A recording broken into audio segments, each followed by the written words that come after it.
Hello बच्चों, कैसे हो? सभी को सुप्रभात। आज हम स्टार्ट करने वाले हैं क्लास 10th का प्रश्नावली 3.2। कल के वीडियो में मैंने 3.1 को बताया था। आज हम 3.2 को स्टार्ट करने वाले हैं। ठीक है, ये भी बहुत छोटा ही चैप्टर है और बहुत इम्पोर्टेंट चैप्टर है। ये रैखिक समीकरण का, दो चर वाले रैखिक समीकरण युग्म का सेकेंड एक्सरसाइज है। इसमें हम पढ़ेंगे प्रतिस्थापन विधि। प्रतिस्थापन विधि या इसको इंग्लिश में रिप्लेसमेंट मेथड भी कहते हैं। ठीक है, तो बिना किसी देरी किए चलते हैं अपने चैप्टर पे। रैखिक समीकरण हल करने की बीजगणितीय विधि। रैखिक समीकरण को हल करने के लिए एक तो कल हमने 3.1 चैप्टर में पढ़ा था ग्राफीय विधि। ठीक है, जिसको हिंदी में आलेखीय विधि भी कहते हैं, ग्राफिकल मेथड इंग्लिश में कहते हैं, ग्राफीय विधि भी कहा जाता है। आज हम पढ़ने वाले हैं बीजगणितीय विधि। ठीक है, रैखिक समीकरण को हल करने की बीजगणितीय विधि। इसमें दो मेथड हैं, दो विधि हैं। एक तो होता है प्रतिस्थापन विधि, ठीक है, और दूसरा होता है विलोपन विधि। ठीक है, चैप्टर 3.2 में हम लोग प्रतिस्थापन विधि पढ़ेंगे। ठीक है, विलोपन विधि को अगले चैप्टर में पढ़ना है, चैप्टर 3.3 में। तो इसको हम अगले चैप्टर में पढ़ेंगे। इस चैप्टर में हम प्रतिस्थापन विधि पे फोकस करेंगे। ठीक है, प्रतिस्थापन विधि क्या होता है? ठीक है, रिप्लेसमेंट मेथड इसको इंग्लिश में कहते हैं। इसमें होता है एक चर का मान दूसरे चर के पद में प्रतिस्थापित करके रैखिक समीकरण युग्म का हल निकालना। इस विधि को प्रतिस्थापन विधि कहते हैं। रैखिक समीकरण दिया हुआ है, जैसे समझो यहाँ एग्जाम्पल से, यहाँ पे आपको दो रैखिक समीकरण दिया हुआ है। एक है x plus y equal to 2 और एक है 3x plus y equal to 4। दो रैखिक समीकरण दिया हुआ है। तो इसमें दो चर है, एक x है एक y है। यहाँ भी एक x है एक y है। तो प्रतिस्थापन विधि में क्या कहता है कि किसी एक चर का मान, जैसे x का मान निकाल के और यहाँ x का मान पुट कर देंगे दूसरे समीकरण में, और उसके बाद हम y का मान निकाल लेंगे और इस तरह से x और y दोनों का मान निकल जाएगा और ये समीकरण जो दिया हुआ है मेरा दोनों, ये समीकरण हल हो जाएगा। तो इससे मान निकाल के इसमें प्रतिस्थापित करने की विधि को ही प्रतिस्थापन विधि कहते हैं। ठीक है, समझेंगे एग्जाम्पल से। अब जैसे देखो, इसमें इसको कैसे समझेंगे। जैसे मान लो यहाँ x plus y equal to 2 दिया हुआ है, तो यहाँ से हम x का मान निकाल लेंगे। तो x plus y equal to अगर 2 है तो x बराबर हो जाएगा 2 माइनस वाई। यहाँ y प्लस में है, इधर जाके माइनस हो जाएगा, तो 2 माइनस वाई हो जाएगा x बराबर। अब ये जो x बराबर 2 माइनस वाई आया, इसको हम इस इक्वेशन में डाल देंगे। यहाँ है 3x plus y equal to 4। ठीक है, तो x का कितना आया 2 माइनस वाई, तो यहाँ पे हम 3 इंटू 2 माइनस वाई कर देंगे प्लस वाई इक्वल टू 4। अब इसको सॉल्व करेंगे तो y का एक वैल्यू आ जाएगा। यहाँ 3 गुने 2 6 हो जाएगा। 3 इंटू वाई 3y, माइनस लगा हुआ तो minus 3y plus y equal to 4। ठीक है, तो ये हो जाएगा 6 minus 3y plus Y minus 2y हो जाएगा इक्वल टू 4 हो जाएगा। फिर ये हो जाएगा माइनस 2y इक्वल टू, ये 6 इधर चला जाएगा तो 4 माइनस 6 हो जाएगा। 4 माइनस 6 हो गया। अब हम इसको minus 2y equal to minus 2 कर देंगे। 4 माइनस 6 इक्वल टू माइनस 2, ये माइनस माइनस कट गया, 2 कट गया, देयरफॉर इसलिए y इक्वल टू 1 आ गया। अब y का वैल्यू आ गया। अब y इक्वल टू 1 को हम यहाँ डाल देंगे, ये जो हम निकाले हैं x equal to x equal to 2 minus y, x equal to 2 minus y. यहाँ y इक्वल टू 1 डाल देंगे तो x equal to 2 minus 1 equal to 1। ठीक है। तो देयरफॉर x इक्वल टू 1 आ गया और y इक्वल टू 1 आ गया, y इक्वल टू 1 आ गया। ये हल हो गया हमारा समीकरण का। तो यही कहलाता है प्रतिस्थापन विधि, ठीक है, जिसको रिप्लेसमेंट मेथड कहते हैं। एक के वैल्यू को दूसरे के वैल्यू में रिप्लेस कर देना, एक के वैल्यू को दूसरे के वैल्यू में प्रतिस्थापित कर देना, यही होता है प्रतिस्थापन विधि। अब आते हैं क्वेश्चन पे। जैसे देखो यहाँ क्वेश्चन बोल रहा है x plus y is equal to 14 और x minus y is equal to 4, ठीक है। तो इसको उसी तरह से सॉल्व करेंगे हम। पहला क्वेश्चन है हमारा। अब देखो इसमें से अब जरूरी नहीं है कि इसी में से आप निकालो, आप इसमें से भी निकाल सकते हो। जो इक्वेशन, जो समीकरण आपको ठीक लगता है उससे आप किसी एक का वैल्यू निकाल लो। पिछले क्वेश्चन में हमने ये वाले समीकरण से निकाला था x का वैल्यू। इस क्वेश्चन में हम इस समीकरण से निकालते हैं, ठीक है। आप इससे भी निकाल सकते हो, इससे भी निकाल सकते हो, हम इससे निकालते हैं। तो दिया हुआ है x minus y equal to 4। तो x बराबर क्या हो जाएगा, यहाँ 4 दिया हुआ है और इधर y माइनस में उधर जाके प्लस हो जाएगा, मतलब x बराबर 4 प्लस वाई आया। अब इसको हम इसमें डाल देंगे। यहाँ दिया हुआ है x plus y equal to 14 और x का वैल्यू हम 4 प्लस वाई निकालें, प्लस वाई इक्वल टू 14, ठीक है। देयरफॉर 4 प्लस ये y प्लस वाई 2y हो गया बराबर 14, ठीक है। देयरफॉर यहाँ 2y बराबर हो जाएगा 14 माइनस ये 4 उधर जाके माइनस हो जाएगा, 4 बराबर 10, ठीक है। तो मतलब 2y इक्वल टू 10 हो गया। देयरफॉर y इक्वल टू 10/2 हो जाएगा 5, y इक्वल टू 5 आ गया, ठीक है। अब इस y के वैल्यू को इसमें डाल देंगे। तो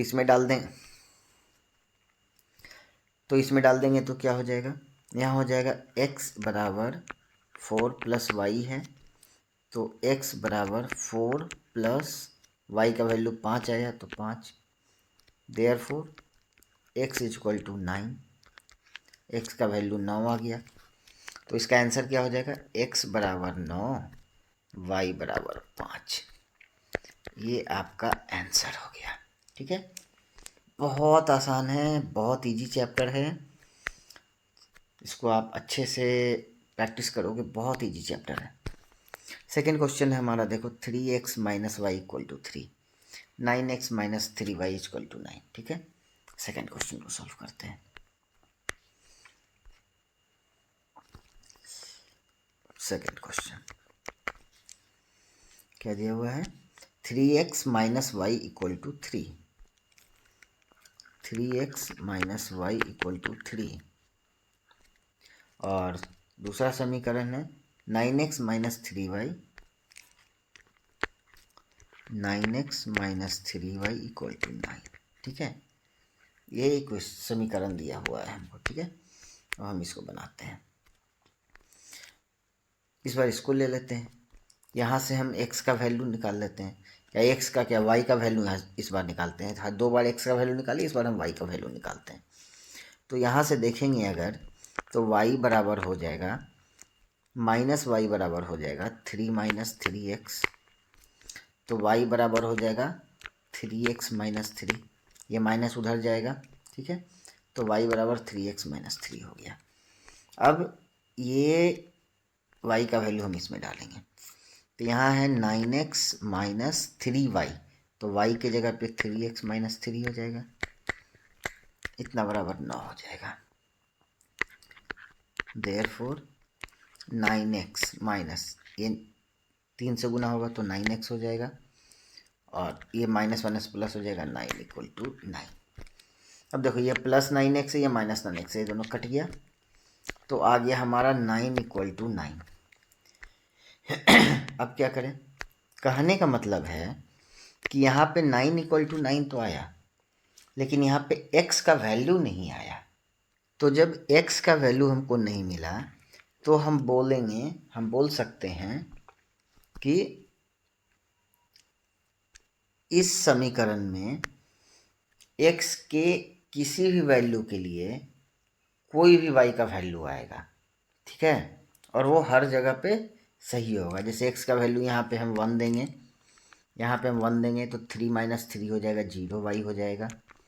x का वैल्यू अगर हम 2 देंगे तो 3 दूना 6 माइनस 3 3 हो जाएगा y का वैल्यू।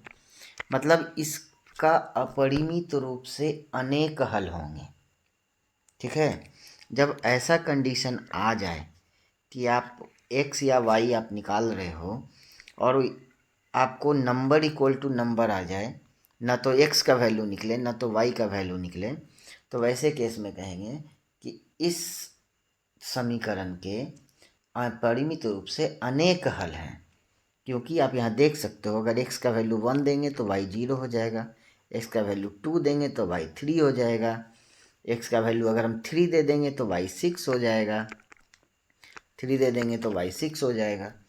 तो x के अलग अलग वैल्यू के लिए y का अलग अलग वैल्यू आ जाएगा, ठीक है। अपरिमित रूप से अनेक वैल्यू आ जाएंगे, ठीक है। तो जब भी इस तरह से आ जाए आपको, तो आपको लिखना है कि यहाँ पे इस समीकरण के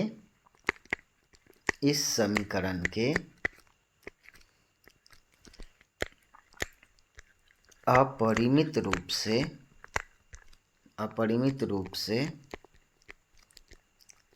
अनेक हल हैं, ठीक है। अनेक हल हैं या अनेक हल होंगे, ऐसे करके लिख के आंसर लिख देना है, ठीक है। बहुत टफ नहीं है, बहुत ईजी। इसमें 2 ही तरह का चीज़ आ सकता है। एक तो आपको इस तरह का चीज़ आएगा जो पहला है हमारा, जिसमें कि x और y का वैल्यू निकलेगा, और एक दूसरा ये आ सकता है, ठीक है, जिसमें कि अनेक हल निकलेंगे। समझ गए? इसमें यही 2 तरह का आपको क्वेश्चन आ सकता है। अब जैसे देखो, ये वाला जो क्वेश्चन है पहला वाला, इसमें हमको एक हल मिला ना, एक ही हल आया इसमें हमको, x बराबर 9 और y बराबर 5 यही आया। अब यहाँ देखो, आप बोलोगे कि सर यहाँ पे भी तो x प्लस वाई बराबर 14 है, तो x बराबर 10 और y बराबर 4 भी ले सकते हैं। लेकिन ऐसा आप नहीं कर सकते हो। क्यों? क्योंकि 10 और 4 x प्लस वाई ये वाले में तो चल जाएगा, 10 प्लस 4 बराबर 14। लेकिन यहाँ देखो, इसी का दूसरा समीकरण है, 10 माइनस 4 करोगे तो 6 आ जाएगा, जबकि यहाँ पे आपको 10 माइनस 4 बराबर 4 दिया हुआ है। ये वाला इक्वेशन में 10 माइनस 4 बराबर 4 नहीं आएगा, 10 माइनस 4 बराबर 6 आएगा। इसलिए इसमें आपको सिर्फ एक ही हल मिलेगा। कोई भी दूसरा नंबर डालोगे तो ये दोनों इक्वेशन, ये वाला और ये वाला, दोनों इक्वेशन सेटिस्फाई नहीं होगा। लेकिन ये जो सेकंड क्वेश्चन है हमारा, जो मैंने यहाँ नीचे लिखा है, इस क्वेश्चन में आपको हर संभव हल मिलेगा। जैसे देखो, अभी मैंने यहाँ पे लिखा ना, y बराबर 0, x का वैल्यू 1 दिया तो y 0 आ गया। देखो इस इक्वेशन से देखते हैं, अगर हम तो x का वैल्यू हम 1 देते हैं, ठीक है, तो ये y इधर जाके प्लस हो जाएगा, इधर आके -3 हो जाएगा, तो यहाँ पे y बराबर 0 आ जाएगा। ये हमने निकाला। यहाँ पे इधर भी हम x का वैल्यू 1 देंगे तो इधर क्या हो जाएगा, 9 माइनस 3y इक्वल टू 9, यही होगा। और ये 9 को हम इधर ले आते हैं तो 9 माइनस 9 इक्वल टू 3y। अब 9 9 कट गया तो 3y इक्वल टू 0 हो गया, तो y इक्वल टू 0 हो गया। अब बोलो, इसके लिए यहाँ भी 0 भी सेटिस्फाई कर गया, किया ना। x बराबर 1 लिए तो इस इक्वेशन में भी मेरा y बराबर 0 आ गया, इस इक्वेशन में भी आ गया y बराबर 0, तो सेटिस दोनों में सेम आ गया। जैसे हम एक और लेते हैं, ठीक है, यहाँ पे देखो x बराबर 2 हम लिए हैं, तो x बराबर 2 लिए हैं इस इक्वेशन में, x इक्वल टू अगर हम 2 लिए हैं तो y इक्वल टू कितना आएगा मेरा, यहाँ पे कितना आया है, y इक्वल टू 3 आया है, x इक्वल टू 2 पे y इक्वल टू 3, ये वाले इक्वेशन में। अब हम इस इक्वेशन में भी x इक्वल टू 2 लेते हैं, तो देखो 9 इंटू 2, अब y इक्वल टू 3 आया है, तो ये भी इक्वेशन सेटिस्फाई होना चाहिए, तो 3 इंटू 3 इक्वल टू 9, देखो आता है कि नहीं। ये हो गया 18 माइनस 3 3 9 बराबर 9। अब 18 में से 9 जाएगा तो 9 आएगा ना। तो दूसरा जो हल है वो भी इसको सेटिस्फाई कर रहा है। तो इस तरह से जब ऐसा कुछ रिजल्ट आपको मिले, जब आपको ऐसा कुछ रिजल्ट मिलता है तो आपको यही समझना चाहिए कि इसके अपरिमित रूप से अनेक हल हैं। ये जो है हर तरह के हल को सेटिस्फाई करेगा। ठीक है, चलते हैं अब अगले क्वेश्चन पे। अगला क्वेश्चन देखिए हमारा बोल रहा है 2x प्लस 3y बराबर 11 दिया हुआ है, 2x माइनस 4y बराबर माइनस 24 दिया हुआ है। ठीक है, और बोल रहा है कि m का मान निकालिए जिसके लिए y equal to m x plus 3 जो है वो ट्रू हो जाए। मतलब m का वैसा मान निकालना है कि y बराबर एम एक्स प्लस 3 अगर हम करें, एम एक्स प्लस 3 को करें तो वो y के बराबर हो जाए। देखिए कैसे करेंगे। सबसे पहले तो ये दोनों जो समीकरण दिया हुआ है ये दोनों को हल करेंगे।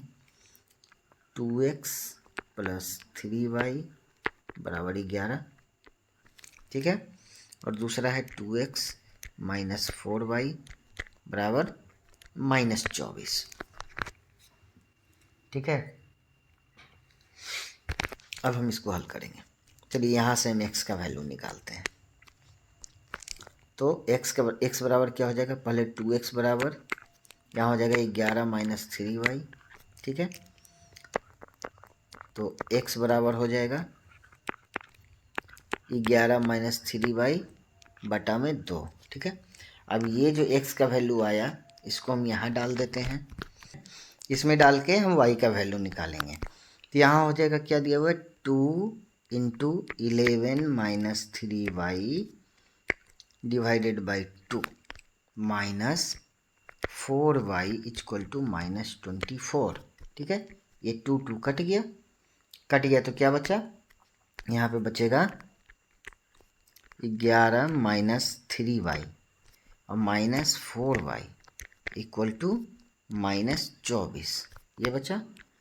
अब देखिए ये जो 11 है ये इधर चला जाएगा और ये दोनों जुड़ जाएगा, तो माइनस 3y माइनस 4y ये हो जाएगा माइनस 7y और बराबर ये इधर जाके माइनस हो जाएगा, तो माइनस 24 माइनस 11 बराबर माइनस 35 हो जाएगा। ठीक है, तो माइनस 7y बराबर माइनस 35, तो y बराबर माइनस 35 बटा माइनस 7, ये माइनस माइनस कट गया, 7 पचे 35।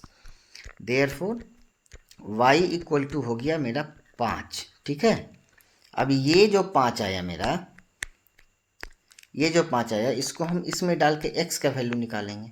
ठीक है, किसी में भी डाल सकते हो आप इसमें डाल सकते हो, आप इसमें डाल सकते हो, इस समीकरण में, इस समीकरण में, किसी भी चीज़ में इसमें डाल, किसी तीनों में से किसी में भी आप वो y का वैल्यू डाल के x का वैल्यू आप निकाल सकते हो। ठीक है, हम फिलहाल इसमें डालते हैं। तो यहाँ से x बराबर हमको है 11 माइनस 3y बटा 2। ठीक है, y का वैल्यू 5 आ गया है तो हो जाएगा जाके 11 माइनस 3 गुने 5 बटा 2, तो ये हो जाएगा 11 माइनस 5 दिया 15 बटा 2, तो 11 में से 15 गया तो माइनस 4 बटा 2, 2 दूना 4 हो गया। तो यहाँ से हमको x का वैल्यू आ गया माइनस 2। ठीक है, x आ गया माइनस 2, y आ गया 5। अब हमारा क्वेश्चन क्या था, y equal to m x plus 3, m का वैसा वैल्यू जिसके लिए ये इक्वेशन सेटिस्फाई हो जाए। तो हमको y पता है, हमको x पता है, तो m निकल जाएगा। तो m कैसे निकालेंगे, y पता है हमको, y का वैल्यू 5 दिया हुआ है बराबर m गुने x का वैल्यू माइनस 2 है प्लस 3 है, ये 3 इधर चला जाएगा माइनस में और ये हो जाएगा माइनस 2m, तो माइनस 2m बराबर 5 माइनस 3, 5 माइनस 3 बराबर हो जाएगा जाके 2। ठीक है, 5 में से 3 गया तो 2, तो m बराबर क्या हो जाएगा, यहाँ 2 है और ये जो माइनस m इधर गुना में इधर जाके भागा में चला जाएगा तो बटा माइनस 2 हो जाएगा, कट गया तो minus 1। Therefore m equal to minus 1। ठीक है, ये हमारा हो गया आंसर। यही पूछ रहा है m का वैल्यू। बहुत इजी है, आपको समझ में आया होगा। नहीं समझ में आएगा होगा तो एक बार फिर से देखना, वैसे तो बहुत आसान है, दोबारा देखने की ज़रूरत नहीं पड़नी चाहिए। यहाँ बस m का मान पूछ रहा था इसका, वो मैंने m का मान निकाल दिया x और y का मान निकालने के बाद। अब हम चलते हैं अगले क्वेश्चन पे, ठीक है। ये भी बहुत इंपॉर्टेंट क्वेश्चन है, इस तरह का क्वेश्चन आता है एग्ज़ाम में। यहाँ क्वेश्चन बोल रहा है 5 वर्ष बाद जैकब की आयु उसके पुत्र की आयु से 3 गुनी हो जाएगी, और 5 वर्ष पूर्व जैकब की आयु उसके पुत्र की आयु की 7 गुनी थी, तो उनकी वर्तमान आयु क्या है। सबसे पहले जो वर्तमान है उसको हम मान लेंगे, ठीक है। मान लेते हैं जैकब की जो आयु थी, जैकब की जो आयु है वो x है, ठीक है, और उसके पुत्र की जो आयु है वो y वर्ष है। ये x वर्ष है और ये y वर्ष है, ठीक है। ये सबसे पहले हमने मान लिया। अब जैसे जैसे क्वेश्चन बोला है वैसे वैसे आपको लिख देना है, ठीक है।